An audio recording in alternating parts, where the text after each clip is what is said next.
Peter B. Collins, news and comment. It's Monday, September 26, 2016. This is when summer arrives in the San Francisco Bay Area. It's over 100 degrees outside today.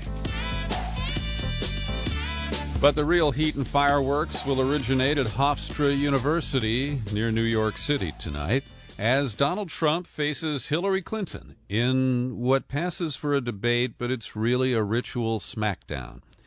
And it really relates more to wrestling and the phoniness of the WWF than the, what we used to consider the quasi-realism of American politics. Now, we've always had spin. We've always had bullshit. It comes with the territory. But we have never seen the kind of candidates with huge negatives who are going to most likely slash at each other tonight, attempting to drive up further the negatives of the opponent. And in the process, will they soil themselves? It's likely. And a lot of questions are being raised here in advance because Donald Trump is such a compulsive and serial liar. And Hillary Clinton lies too.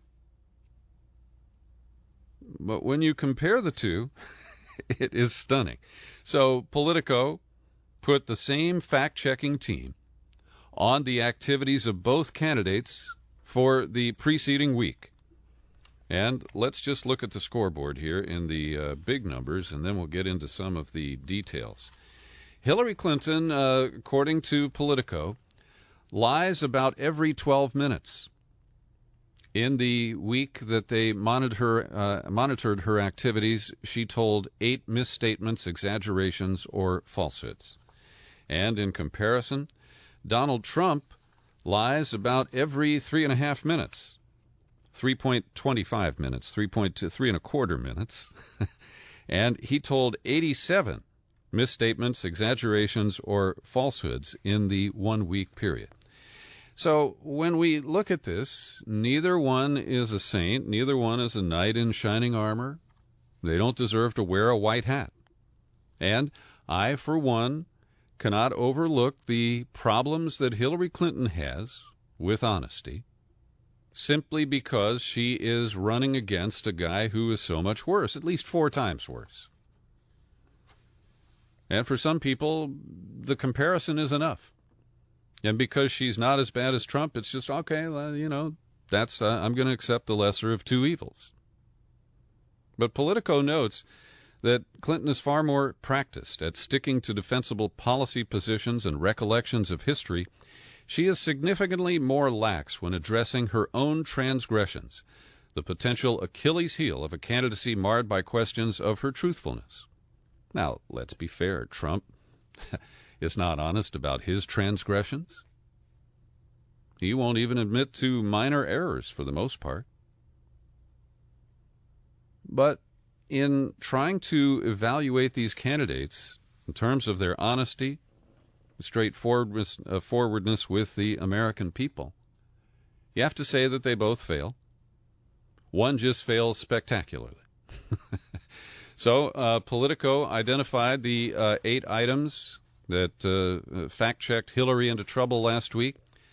1, I've had some of the most secret information that anybody in government could have. I was involved in the group advising Obama about whether to go after Osama bin Laden. I don't know how that relates to anything. I am very committed and careful with classified information. And Politico takes that apart and quotes James Comey, the FBI director, with things you've already heard. Then, related to her health, I've met the standard that everyone running for president has met. I have to say my opponent has not met that standard. I am physically, mentally healthy and fit to be president of the United States. Well, but, Trump didn't collapse being hustled into a van while video cameras were rolling. And he didn't delay announcing his pneumonia diagnosis. Well, he didn't have one, but Hillary did. And she seems oblivious to how that might affect people's perceptions of her. She misstated Trump's economic plan, saying that it would include an estimated $4 billion tax cut for his family. Now, this depends on how much you think Trump is worth. And I'll give this one to the Clinton campaign because they responded to Politico, if Trump admits he's lying about his net worth, we will happily revise the estimate downward. So I'm going to take the rare opportunity to support the Clinton campaign on that one. And then they hammered Trump over the birther issue after he had flipped on it. And that, is a judgment call, but I would back Politico's assessment there. So now to the Donald. Oh, and just in a broad comparison, the fact-checking report on Hillary last week ran to 5 printed pages when I printed out the Politico story. I did the same for the Trump story, and it runs 19 pages. So that is pretty close to the factor of 4x. That is the broad number of the comparative honesty or dishonesty of these two candidates. And because it runs 19 pages, I'm not going to bore you with every one of his whoppers from last week. But when challenged about making hats and ties and everything else overseas, he said, well, I have to. There's no choice because the other countries have devalued their currency so much that our companies are out of business. But you know what? They do make ties and hats in the United States still. You can find them. They just cost more. And he's a cheapskate. Then he claimed that excessive regulation costs our economy $2 trillion a year, and that's one of those bullshit estimates that comes from a conservative think tank, and nobody believes it, including Politico, and I fully side with them on that. Then he overstated the trade deficit with China. He called it $500 billion a year, and in 2015, the high point for the Obama years, that number was $366 billion. So it is pointless for me to continue. And as you may have noticed, I don't even attempt to report every crazy thing that comes out of Donald Trump or his Skittles-brained son, because it's just not worth it. And just a passing note, the New York Times, this is in Sunday's paper, published a list of 31 lies or embellishments that he has made, and these are all dated in the past week, too. So you can see that people are paying attention. But does it matter? Do facts matter anymore?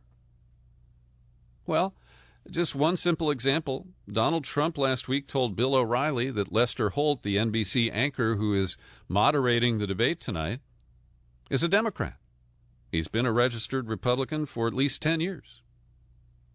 But facts don't matter. The impression was created, and Trump believes that NBC, that created the monster of Celebrity Donald Trump and Celebrity Apprentice and You're Fired, that somehow NBC is out to get him. NBC is where Jimmy Fallon gave him the pass last week. NBC is where Matt Lauer was so easy on him in the so-called Commander-in-Chief Forum. But Trump, of course, likes to bait and belittle anyone who might get in his way. And the big question is, will Lester Holt step in if Donald Trump tells a flat-out lie? Is he going to have a briefing book or a computer there, or a fact-checker who talks in his ear and says, okay, you can call that one out, that's a big enough lie? And it is slippery territory. The corporate goons who set up these debates that exclude the third-party candidates, and that is a basket of deplorables in itself, well, they believe that the moderator should be a facilitator, not correct the candidates. And so do some of the moderators lined up for the future, like Chris Wallace from Fox. He says, oh, it's not my job to correct their errors, it's the other candidate's job. But if Trump lays out a litany of lies in a 90-second answer where there are maybe 8 or a dozen falsehoods, that's a challenge for any moderator. And you can't pause the proceedings, right, to say, well, Mr. Trump, we'll respond to you in a moment, but first our fact-checkers are going to weigh in and show that you just lied 8 times. Now, apparently Bloomberg Television, which has a feed of the debate, is going to put fact-check information up on screen text as quickly as they can. But even that is challenging. Because, like I say, if Trump unloads a litany in one answer, the screen will be filled and nobody can see what's going on. So this does reach almost comical levels. But the bottom line is we have reached a point where impressions and perceptions and zingers appear to matter more than just being able to marshal the facts and say, you know, this is why I say this is why I propose this plan. So it's going to be fascinating. Like a train wreck, we cannot resist.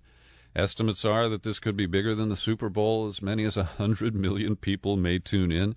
And there still is a swath, about 13% of likely voters say they are undecided.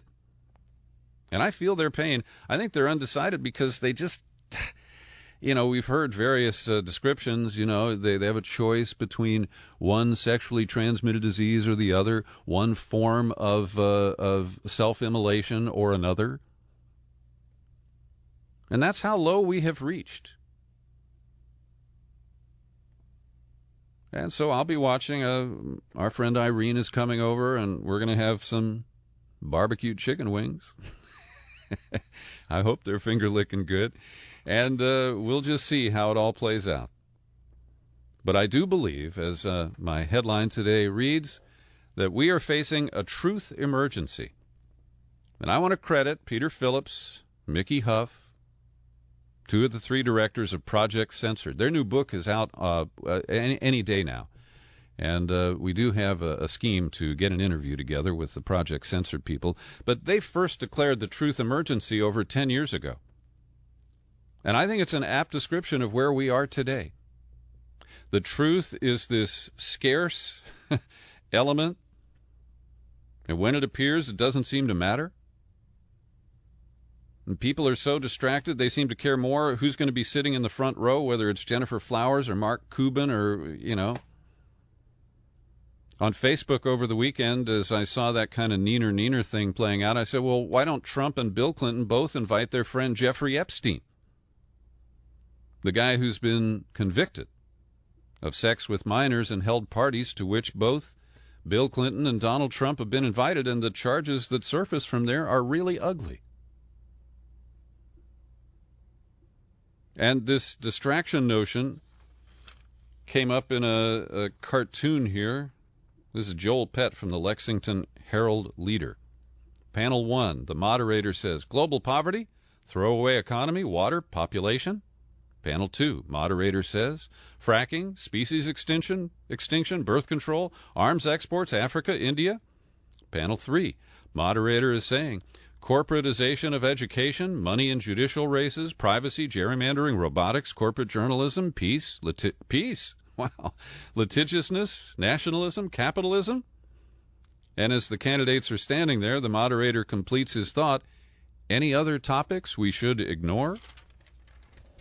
Well, keep track when you watch the debate. And see if anybody has the nerve to bring up peace. That's a concept that is so far out of mind that it will be shocking if it surfaces. And speaking of peace and the lack thereof, the war in Syria has produced a new acrimonious round of finger-pointing. And the United States and its allies at the UN called a Security Council meeting. This weekend it was on Sunday. Last weekend, Samantha Power, our UN ambassador, flipped out because she had to give up her Saturday night to attend a UN Security Council emergency session after the U.S. bombed a Syrian air base and killed 60 or 80 soldiers, depending on who you believe. And so in the Sunday meeting this past weekend, Russia has been directly and repeatedly accused of war crimes in the Security Council in an unusually blunt session, as hopes of any form of ceasefire were flattened by the scale and ferocity of the Syrian government's assault on eastern Aleppo. And the accusation is that Russia is using bunker busting bombs, and those are heavy-duty weapons that, penetrate the surface and attempt to blow up bunkers and other underground facilities. The accusation is that this is barbaric, and it is. But how less barbaric is a Hellfire missile fired from an American drone that blows up a home, and whether or not it penetrates a bunker? And so what we're seeing is selective outrage. And I want you to listen to this excerpt from Samantha Power's 15-minute speech to the Security Council. And I want you to listen carefully to the allegations she levels at Russia.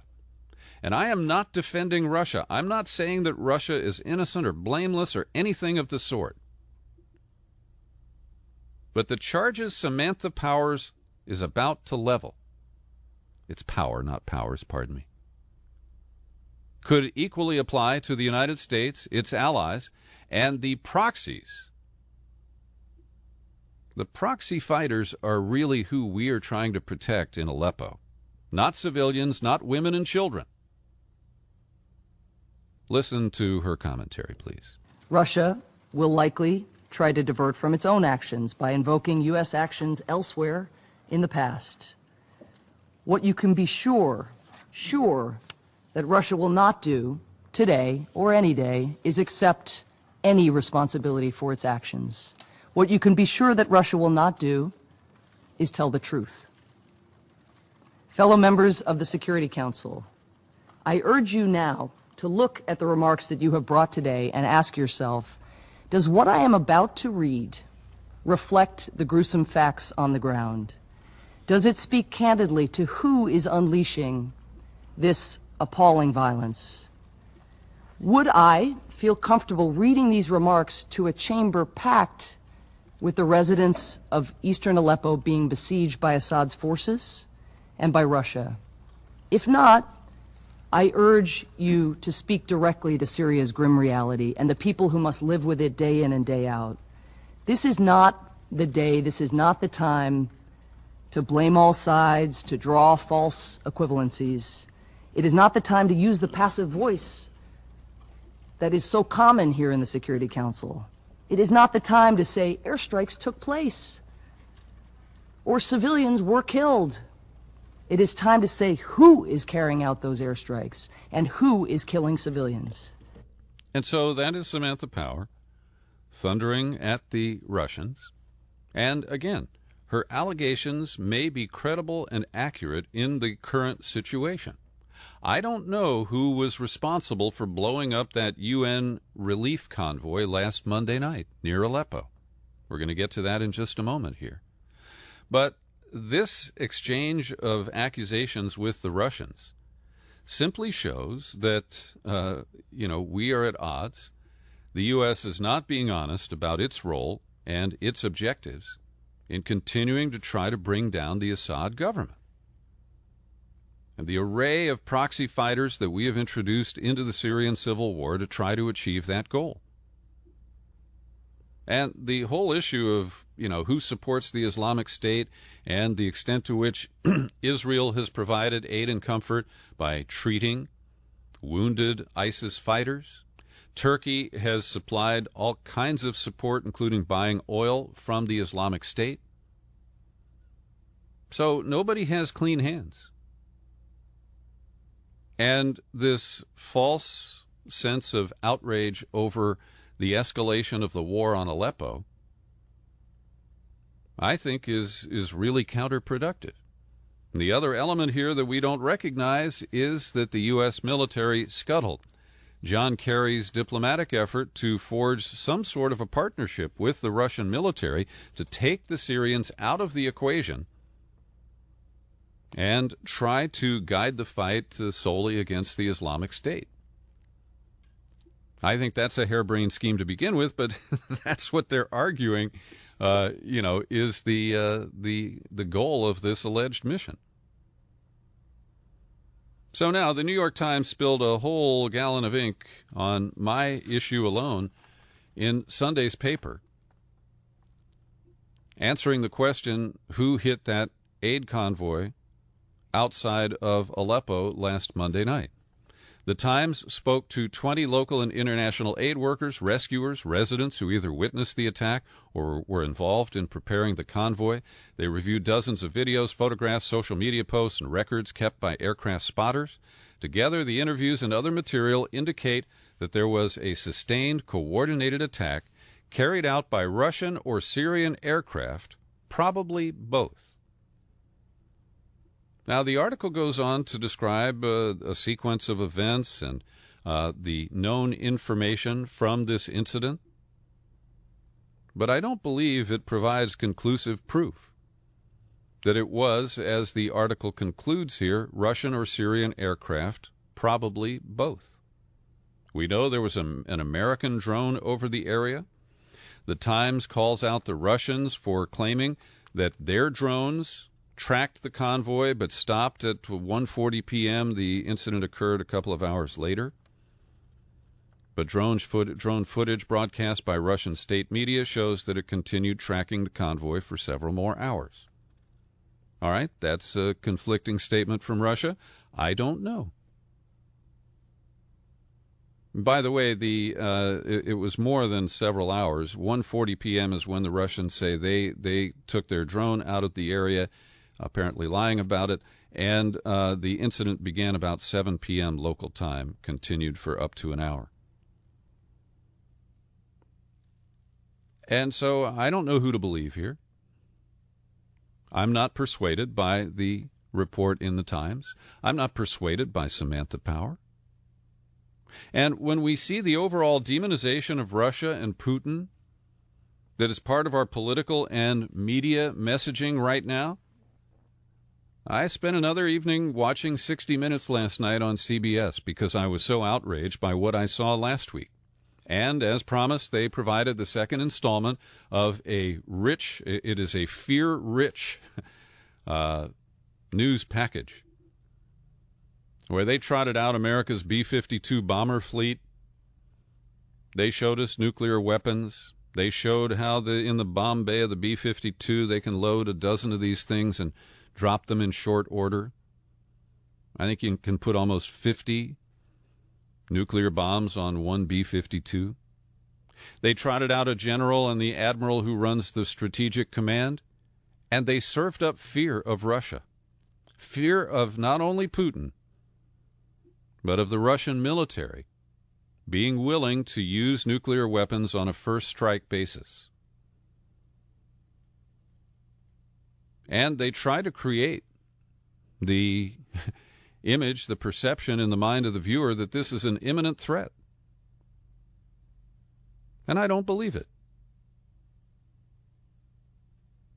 And if you watch the commercials that run in between the stories on 60 Minutes, it's all for elderly people. They've got all kinds of drugs that they're promoting, and Depends is often a sponsor there. And I could just see that many of the 60 Minutes viewers had to go change their Depends after they watched that show. It was really scary. If you believe the credibility of 60 Minutes and the message coming out of the Pentagon these days. And this story on 60 Minutes recapped the events of 2 years ago in Russia and Ukraine along their shared border, and the annexation of Crimea. And all they talked about was the green troops, these unmarked troops that came from Russia. They did move into eastern Ukraine, and Russia secured Crimea because it's one of its most important military installations. And because the coup that the U.S. backed in Kiev was all framed around the attempt by the U.S. and NATO to draw Ukraine into the European orbit and away from Moscow. None of that was discussed. All they said was that Putin rolled tanks into Ukraine. Next thing, he grabbed Crimea. He's bad. It's all bad. And the U.S. is this, white-hatted cowboy just trying to grapple with this rogue in Moscow. And I think I don't admire Putin. I do not aspire to be his friend. But making him the Noriega, the Saddam, the boogeyman of the moment is a big mistake on the part of the United States. I've linked to a powerful editorial from the liberal Israeli newspaper Haaretz. It reacted to comments from our Secretary of State, John Kerry, last week, that because of the posture of the Israeli government of Benjamin Netanyahu, the continued construction of illegal settlements on Palestinian land, that the trend is that Israel and the Palestinians are headed for a single binational state, where Israel will have to live with this minority population and keep them under control in the brutal manner that they have and continue to exercise. And John Kerry is saying this is not acceptable. So the Haaretz editorial includes this line: one is prompted to wonder why the U.S. administration didn't leverage the recent defense aid agreement that was just signed with Israel to bend Netanyahu by making the aid conditional on progress on the diplomatic process. I think that's a really important point. The U.S. didn't get a goddamn thing, and they gave Israel a raise. Billions of dollars of our money being shoveled into the Israeli treasury. And we didn't get anything of meaning in return. It's seen as payback to Israel for the Iran nuclear deal, which was in its interest. It just doesn't believe that. So Haaretz continues that John Kerry said that Israeli obstructionism, and in particular continued building in the settlements, far outweighs Palestinian resistance. Kerry is offering Israelis a sober and realistic forecast. He is not inciting, as many will claim, when he urges his colleagues around the world to either do something or shut up. The citizens of Israel must see Kerry's remarks as a clear and painful wake-up call aimed at them. Netanyahu, who continues to peddle his hollow goods and promise a bright future, has managed until now to seal Israel's borders against the infiltration of ideas, proposals, and requests to conduct negotiations. Netanyahu is now counting on the Arab states to save him from having to negotiate with the Palestinians. The prime minister is dreaming of a Jewish state in the territories, while at the same time lying to and endangering Israel's citizens by not clarifying the threat that they face. And you may have heard that Facebook sent Mark Zuckerberg to Israel recently, where he met with top officials, including a photo op at least with Netanyahu. And they announced a deal that Facebook will collaborate with the Israeli government in censoring posts that are said to be inciting violence. On Friday, Facebook disabled the accounts of multiple editors of two of the most widely read online Palestinian publications, including the electronic Intifada. Glenn Greenwald had predicted the joint Facebook-Israel censorship efforts, needless to say, will be directed at Arabs, Muslims, and Palestinians who oppose Israeli occupation. So this is really troubling, that an American-based company with global reach will collaborate with an oppressive regime and silence free expression. Every day I like to pause for a second and thank the people who support my work here at the Peter B. Collins Podcast with your subscriptions.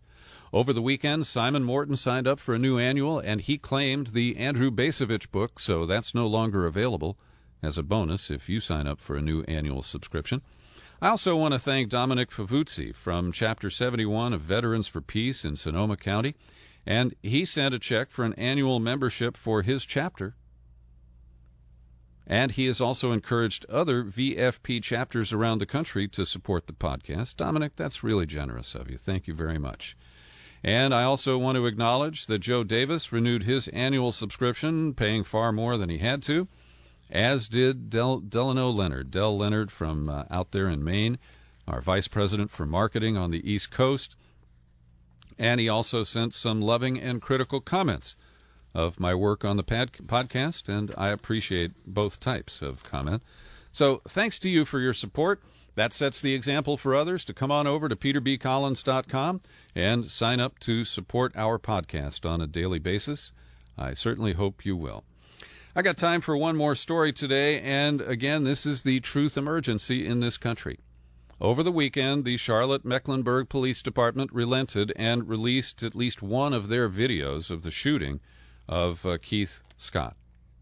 And while it does show in the picture at the end of the sequence that Keith Scott was wearing an ankle holster and there is a gun on the ground, there is no indication from the video, and it's not fully conclusive, as the police chief had warned us last week. But Keith was rolling a joint in the car. That's why on the tape we played Friday, his wife was saying he took his medicine for traumatic brain injury. He'd been in a motorcycle accident. And so, being screamed at by the cops to drop the gun and, get out of the car. The sequence shows, and I'm linking to a video synchronization provided by the New York Times, where all of the available videos play out in sequence. And so from different angles, you can get a better idea. But none of them show you conclusively what was in Keith's hand as he got out of the car, if anything. And I'm still very, very skeptical, because in the initial video pictures where you see him lying on the ground after he was shot as they're attempting to handcuff him, you don't see any indication of a pistol just a few feet away from his feet, which are on the ground. And then, voila, a couple of seconds later, you do see the clear outline of a small handgun. Now, I remain skeptical because police have been known to plant weapons. They're saying this handgun had his DNA and fingerprints on it. There are ways you can cheat on that. I will say that the ankle holster is circumstantially very damaging to the case made by the family that he was holding a book and not a gun. But also, since we know that he was rolling a joint or smoking a joint, this has to be laid to the so-called war on some drugs. I think that explains perhaps his reluctance to get out of the vehicle because he thought he was going to get arrested.